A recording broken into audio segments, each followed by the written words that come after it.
This week, Lab TV travels to a Navy research lab in China Lake, California, where scientists are making amazing new fuels from plants.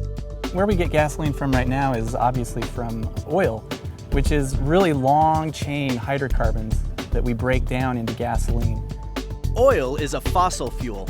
That means it comes from prehistoric plants and animals. And when we burn it, we're releasing the energy stored in their million-year-old carbon bonds. You go underneath the ground, you pull it out, it's eventually going to go away.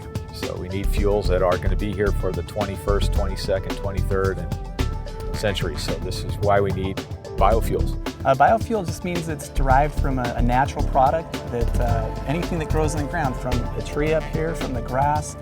Biofuels use the energy stored in plants during photosynthesis.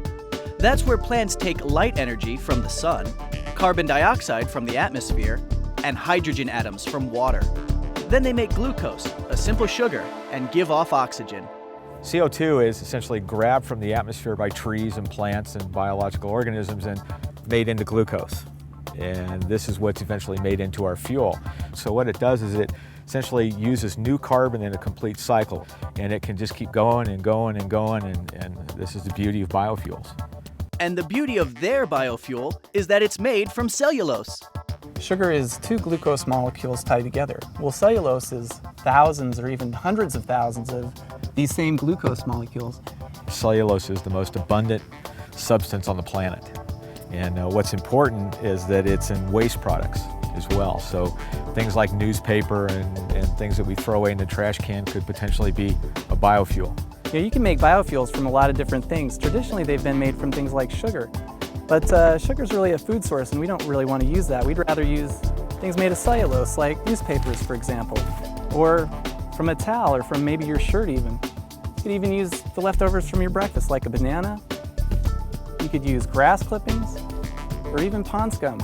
Do a little chemistry, mix everything together, and you can make a biofuel. Well, it's not quite that easy. There's actually a lot of chemistry involved. Scientists had to figure out how to harness the energy stored in the carbon bonds of the cellulose molecule. And the result is a new fuel called butanol.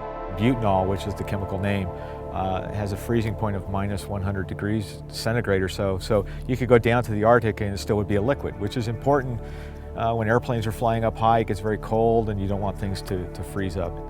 Well, butanol that is produced from cellulose is quite a versatile fuel. It can be used as gasoline, as a drop-in replacement for gasoline.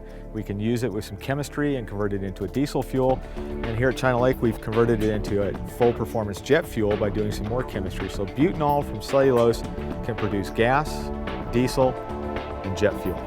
And the source of all this energy renews itself every day for free.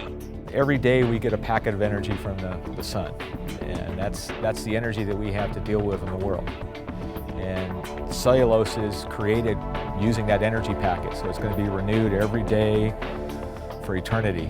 It's pretty amazing to think that in the next few years, one of the great solutions to our energy problems could be an eco-friendly gasoline made from plants. Well, I think it's one of the most important problems that's facing the United States today. And it's just so exciting that we can really make a difference as scientists, that we can use chemistry to actually affect people's lives. To find out more about biofuels and the carbon cycle, check out labtvonline.org.